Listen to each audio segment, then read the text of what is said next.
Jarred Kelenic of the Atlanta Braves joining us right now. Jarred, great to see you, man. How does that sound, by the way? Does it sound weird or now you're getting used to it? Oh, it sounds awesome. I love it. Yeah, it does sound He's good, dude. chilling, man. 'Cause He's what do you think chilling. about the Atlanta Braves? Obviously, you've watched them from afar. I know you're a big baseball guy in general. Watch games, highlights, all that before or after your games. What have you thought of the way that the Braves organization's been run like? I mean, it's hard not to be a fan. I feel like, I think they do everything I've heard, they do it the right way. And obviously, they're a hell of a team. And I'm just like super excited to be a part of it now.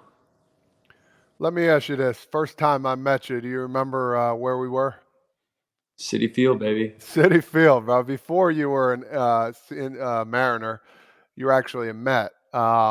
And that was for basically how long? Maybe a month or two? I mean, how long was Yeah, that? it was like 3 months or something. 3 months. Now, let me ask you this. You get drafted, you're excited. You're like, man, I'm going to be a New York Met. 3 months later, you get traded. I want you to tell the people what went through your mind, how you felt, the conversations you had. Like, this is stuff people need to know. Like, the difficult part about playing this game. Yeah, baseball's fun, but they could sweep you right from under that rug in a heartbeat. So explain to me your thoughts and what went through. I blame myself because you met me and then you got traded. So I apologize. No.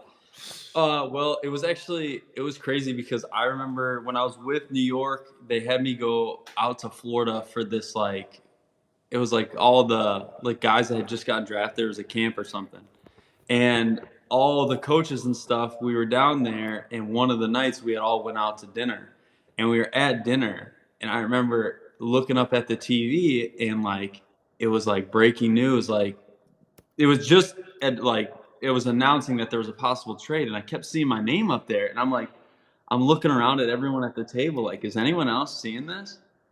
And then I remember my parents were calling me like, hey, we're reading that you're probably going to get traded, and I was like, yeah, I mean, my agent's telling me no way, it never happens to first, the same year you get drafted, you don't get traded.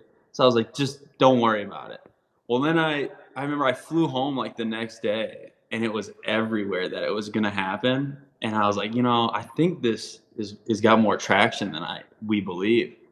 And yeah, and then I actually found out on Twitter at the time first. Nice. That's a great way to find out. You don't find out from somebody else. You find out on your Twitter feed when you refresh. That's super. Yeah.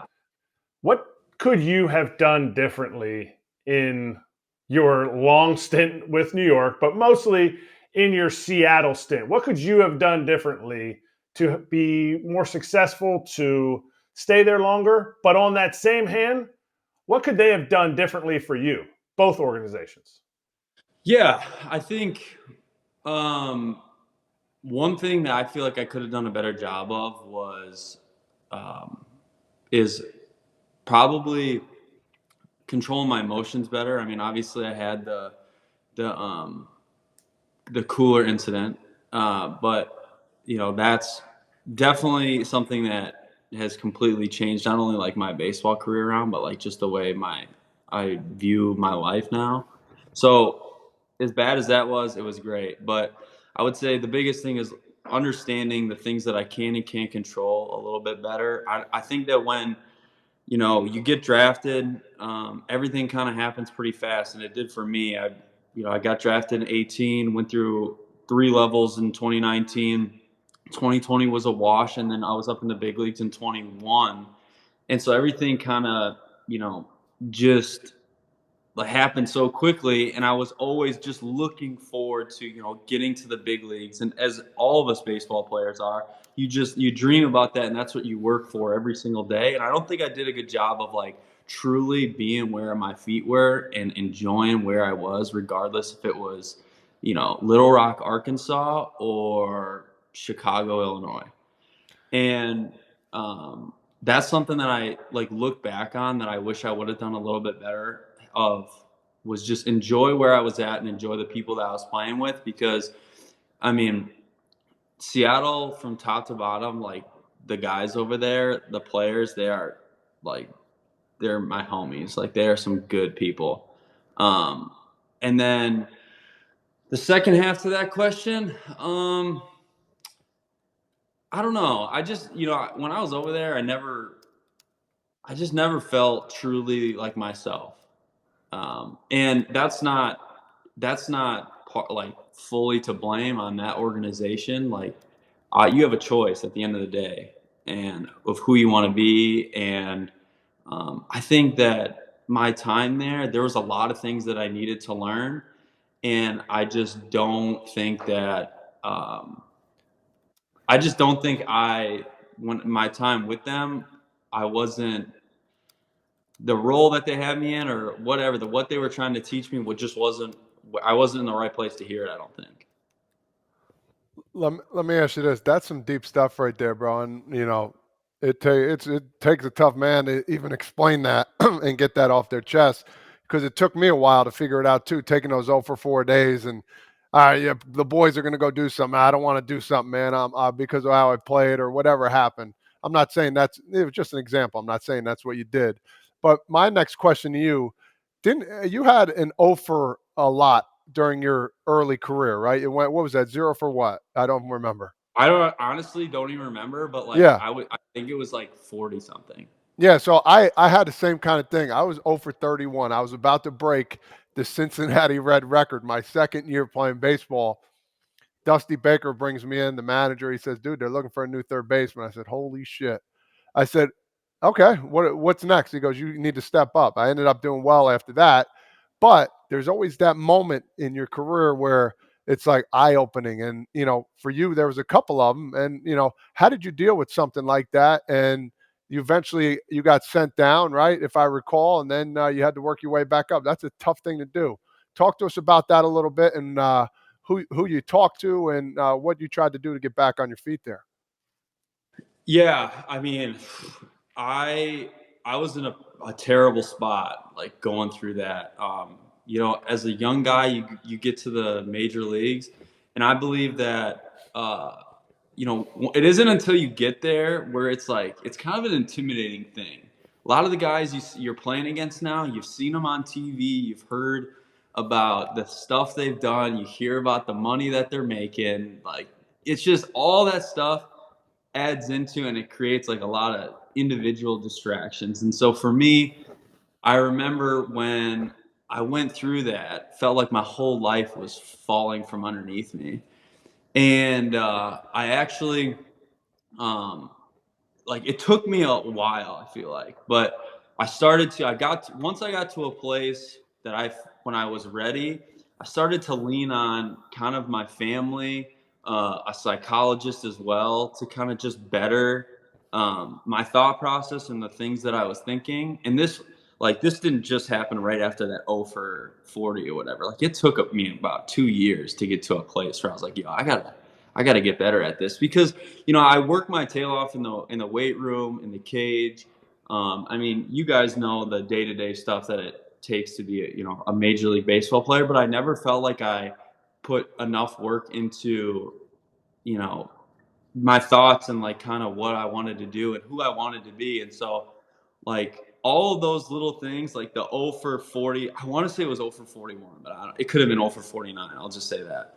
Um, I and then, like, the cooler incident, like, I had a lot of shitty things happen. There's no two ways about it.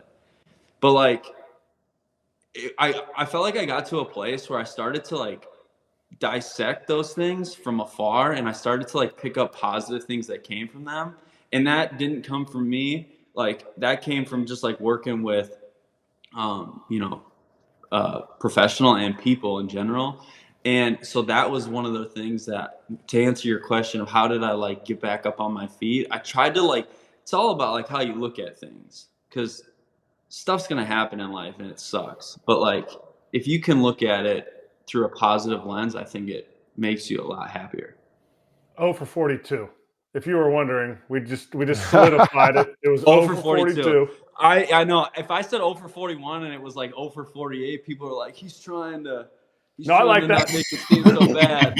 I like that. No, you hit it perfectly. And believe me, I know.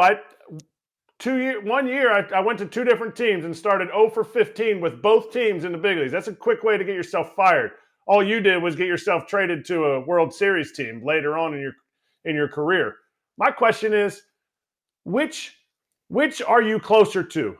Are you closer to the April Jarred Kelenic, or are you closer to the quote, oh, he had a bad second half, but reality is you're coming back from a broken foot? So which are you closer to, and which one can we count on for next season? Yeah, so to answer your question, I'm feeling great right now. I feel like I would say I'm closer, better than I was in April. Like, I'm not gonna sit here and say, well, I'm gonna hit 15 home runs in the first month of April or anything like that, or have produced better numbers. But when it comes down to just how my body feels and how I'm doing up here and the way that my swing is feeling right now, and kind of the key points that I have in my swing, I think right now is probably is better than the April version of myself, which is honestly encouraging because, like, I had a really good start to the season last year, and I know what I'm capable of doing, and I know that, like, I can do it.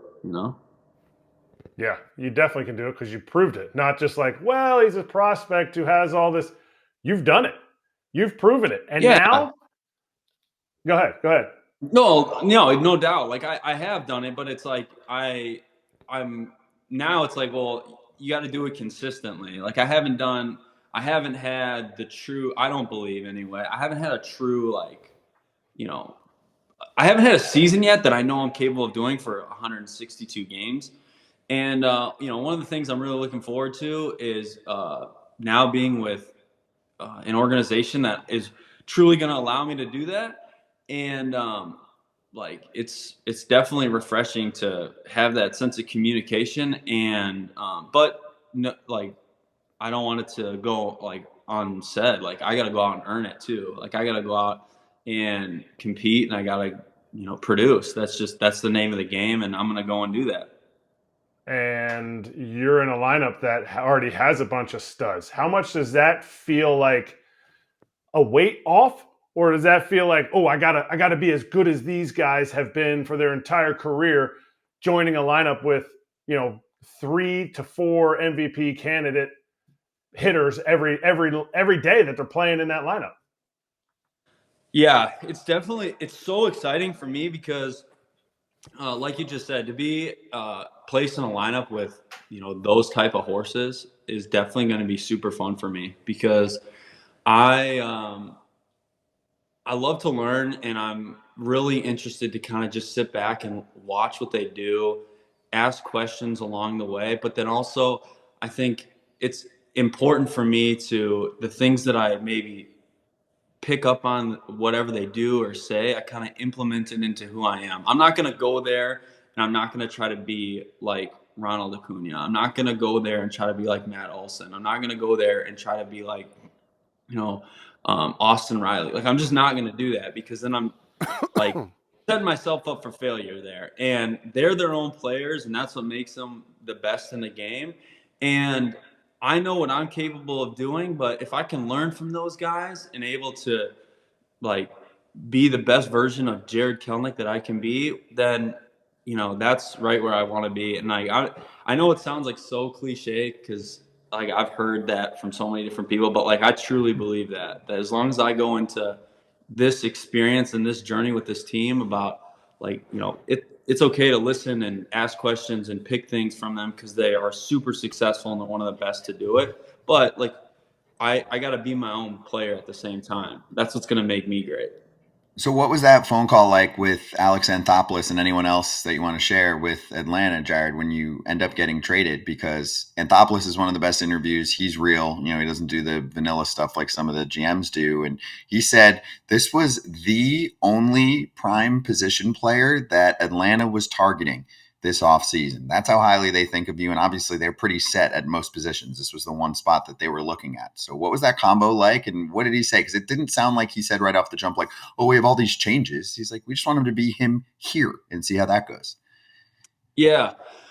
Well, it was very similar to kind of your interpretation of him. Like, it was just, it was super refreshing, because it was just a no bullshit kind of mentality. Like, he just said, here's the situation. Here's how we value you. this is what we think of you, and we look forward to getting to know you more along the way, and we know that you're going to enjoy it here. And I come from a family where it's like a no bullshit mentality too. Like, I'm not afraid of the truth, and I can hear it. Just tell me. And so to hear that right away, it was like I knew after that first conversation, I was like, this is gonna be good for me. Like, this is gonna be great. Dude, that's awesome. All right, I want to take you back. I have a question here that's going to take you back to some history, but then also spin it forward to how the game has actually changed in a really positive way. So you are part of a case study. I'm sure you know about this, right? But young players are getting called up earlier than ever, and there's some dudes that are ready to go in the bigs, and now teams are incentivized to call them up, which is cool, right? Because for me, I didn't play. These guys, the rest of these guys on this show all played. I'm a fan. I want to see the best players play. Chris Bryant was the famous story. People overlook, Jarred. You're crushing it in the minors. I know you hadn't been there for a ton of time. They throw an extension offer at you. Kevin Mather, the president, comes out and says they would have called you up if you took the extension. Dude, you were a young guy at the time. That's a lot to take on. And it did actually lead to narrative on the union side to eventually say this is getting out of control. They're messing with young kids and putting pressure on them to take money.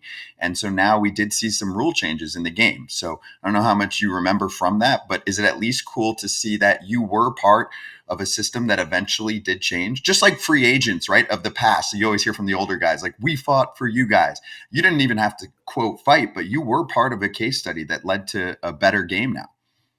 Yeah, so I remember like when all that went down, and it was like I kind of touched about it a little bit, that like there's a lot of individual distractions. And when I first like came into the league, I didn't know right from left. Like, I had so much just bullshit going on in my life. And when you had like the whole extension thing, you had like our president saying one thing, and then the organization's telling you one thing, but you feel like what they're telling you is not what you truly believe. Like, and then you have to go out there and perform at one of the youngest guys in the league at the time. Like, I just remember calling my parents. I'm like, man, this is not what I thought it was. Like, this is tough. And it sucked. And so to see guys like, like Julio is a prime example. Like, right, he was like probably the first one, I think, once that rule was set in place, that like to incentivize having guys in the league. Like, that dude's a star, and he's gonna be forever, because I mean, that dude, he came onto the scene right when he should have been. He should have been in the big leagues when he was, and he was able to. I mean, granted, he struggled like in the first like month or so or whatever, but everybody does. But then he like was able to just get so comfortable, and it was super cool to see like someone that was kind of on the other side of it. And that's why, like, I think that he's having the success. I mean, granted, the guy's like unbelievably talented, like that's just given. But just seeing the comfortability factor of him coming to an organization and have the opportunity that he did, and then him really take advantage of it, I think it's just like, it's so good for the game, and it's so good for guys like even the minor leagues and guys that are about to probably get, or that are going to get drafted, to like kind of follow in those footsteps and see some of the things that he did that maybe they would have done differently, or what he did that they would like to incorporate, I guess. Interesting. Now, I want to go back to when you were with the Mariners. So Jerry Dipoto, he's from actually my neck of the woods. I'm from his neck of the woods, however you want to take it. He basically had some comments about 54%, basically saying, that's the percentage that you need to do. I don't know. It was kind of confusing to me at the time. Have you talked to Jerry before and had conversations with him at all? While I was there? Yeah. Yeah, no, Jerry, he had called me when I got traded, and the last time I had spoken to him was maybe I saw him once when I was walking off the field after batting practice, and like I just said, "Hey, how you doing?" And we talked a little bit, but no, there isn't much communication there. I didn't talk to him much. No, listen, that's a simple answer. It's hard. Some GMs are all over the place. Some GMs stay behind the scenes. Some don't do much on anything. And we all know all Oh those three yeah, types. I think I think everybody has their way of doing things. But one thing that I do know is that like when I was on here, I wanted to say like how much I appreciate like this podcast because you guys are former players and you guys you have like you get it, like you guys played, the right questions to ask, like the right emotions that the guys have. And the thing is that like you guys can talk to players, and I've heard former players tell me this, I've heard current players tell me this, like your teammates will never lie to you, they'll tell you how it is. And so it's like for me, again, this is just me, if I'm a GM or if I am running a team, my biggest thing is like I would want to pick the brains of the guys that are on my team because they're not gonna lie to me, they're gonna tell me how it is. And again, I'm not saying that's the right way. I'm not saying that's the wrong way. I'm not Yep. saying anything that people do, or I'm not saying any of that. I'm just saying that you guys get it. You guys understand that, like, in the clubhouse, those guys have your back and they'll tell you how it is. And I would hope that GMs lean on their players because I think it can be really valuable. Well, Granted, it doesn't always happen. Yeah, no. Hey, Alex Anthopoulos, he's that guy for you. So that's what you're looking for, and you should as a player because you're a pro and you want to go out there and do your best. That dude will help you unlock your best. Now you still talk to your ex teammates from Seattle, right? Yeah. You feel bad for any of them when you hear a comment like 54% and you were in that locker room, you were hot in April, you broke your foot, you had the emotions, you had everything, you guys grinded right up until the end. You feel bad for any of those guys in the sense that like maybe they're going to have to band more together as a team and not necessarily look for like outside sources to help them get over that hump, get over that threshold and win a World Series? Yeah, well, I kind of keep coming back to it, but like I remember like the comments like the 54% thing or the like even the like another one I can think of is like the prime Babe Ruth thing. Like the whole goal is to eliminate all of the distractions and BS that comes with playing in the big leagues. So like if you can simplify it for the players as much as you possibly can, I think you're going to get the most out of your guys. And I think that when you have stuff like that happen, or like the comment about the 54%, the prime Babe Ruth, you're bringing unwanted, unneeded attention to the team. And then it kind of sets a form of like maybe pressure, if you want to call it that, because they're like, I mean, granted, we were terrible, like we were not playing well the first like 2 months of the season. Like we were off to a really bad start, and we had a really talented team. We all knew what we were capable of. We had such a good clubhouse, and when something like that happens, it's like, well, now we're thinking about that. We're not thinking about, okay, like what do I need to do to get better? Like we're thinking about something that's not even baseball related.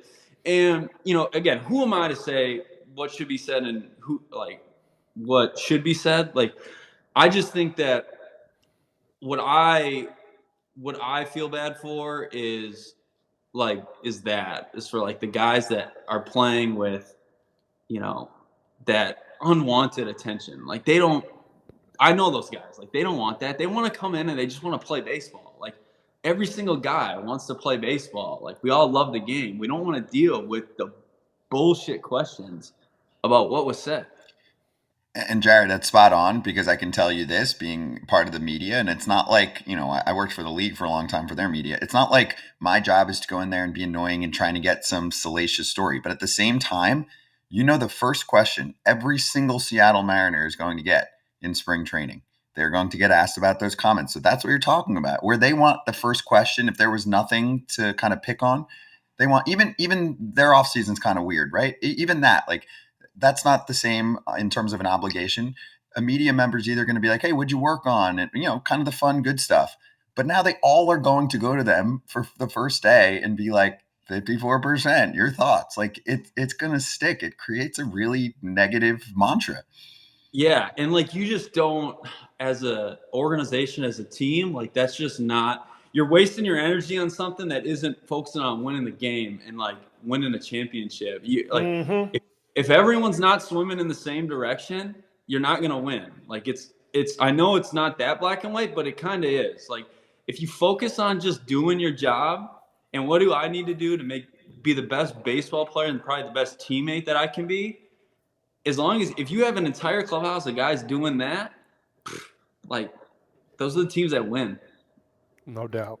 Kratz, you're loving this, right? This is what Kratz talks about all the time. He's been in the game for a billion years. And another thing is like just be transparent.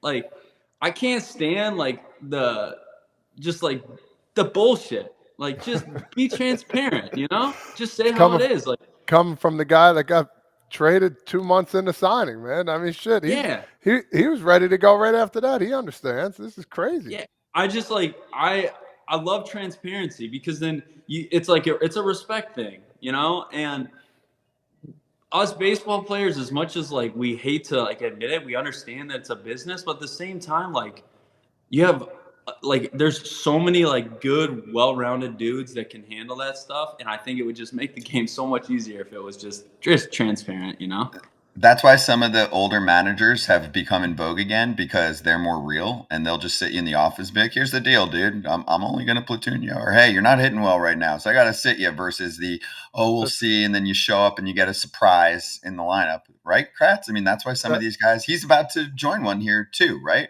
Nothing to do with the past teams, but I'm saying like Brian Snitker was in the minor leagues for a long time and he told it like it is to the minor league dudes. And then he's just chilling, telling you what's up, right? In the major league club now.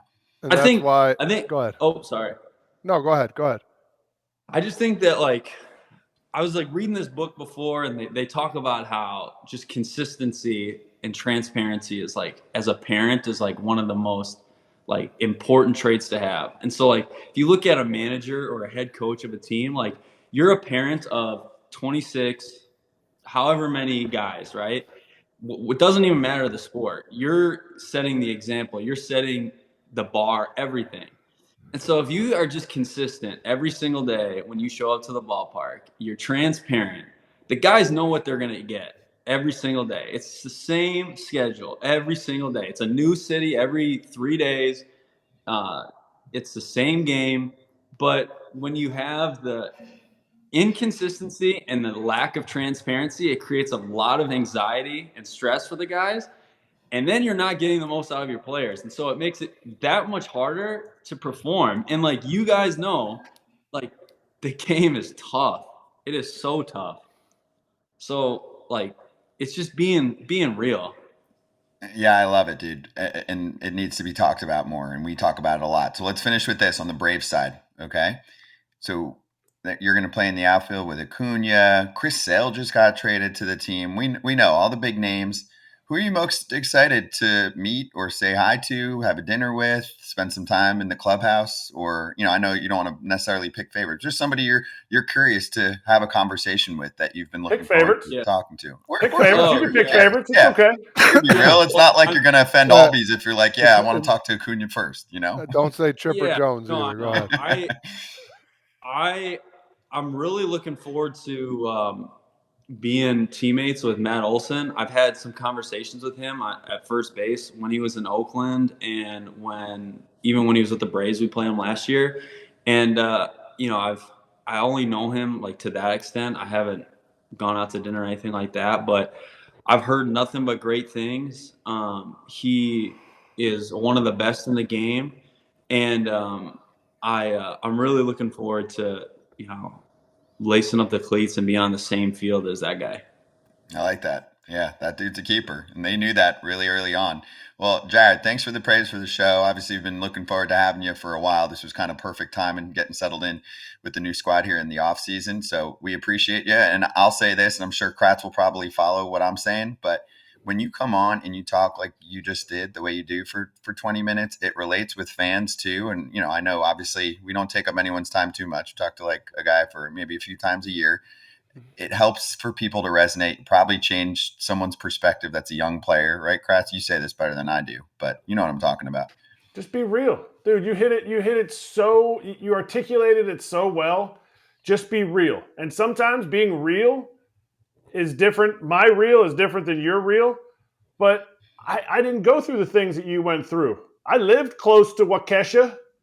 You know, I lived out in Wisconsin. That's about as close as we got to a connection, but you're in the big leagues at 20, 21 years old. Like, we don't all have connections, but you're exactly right that you need to be real in baseball, because that's what I was fortunate to be able to do for 19 years. But I think it's just in life. You're exactly right. Like, go out, be who you are, and it might rub some people the wrong way. But ultimately, if you have the right heart out there, you're going to be the best teammate, best son, best husband, best brother, whatever it is. And I love that. I love everything you said. Yeah. Again, I just want to say last thing before we close it out is like I genuinely do appreciate what you guys do, being like baseball guys and like actually talking to people. Like I mean, you guys know when you talk to when someone puts a microphone in your face or sits down, like your guard kind of goes up, like what could I say? Like I don't want to say the wrong thing. But like I feel like, you know, being on here for like 20 minutes, whatever it was, like there was definitely like a comfortability side because you guys like get it, and like that's why I think it's doing so well. So Thank I you, appreciate dude. it. Thanks, And man. I know a bunch of other guys do too. So like I'm speaking for a bunch, not just me.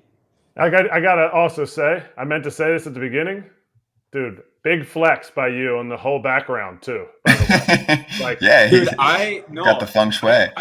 I opened my camera and it's like wide view, and I'm like, oh Jesus. So then but I didn't want to be this close either.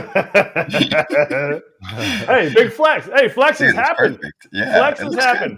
good. Yeah. No, humble flex. It wasn't meant for that. It's Hey, okay. It's Flaherty okay. was in the Lambo or something He was in the last week with us. Lambo. Yeah, it happens. He was trying to cover it up. It's awesome. Jarred, great. Appreciate you again, dude. Keep crushing it this offseason. We'll see you in spring training. All right, man? Sound good, guys. Thank you.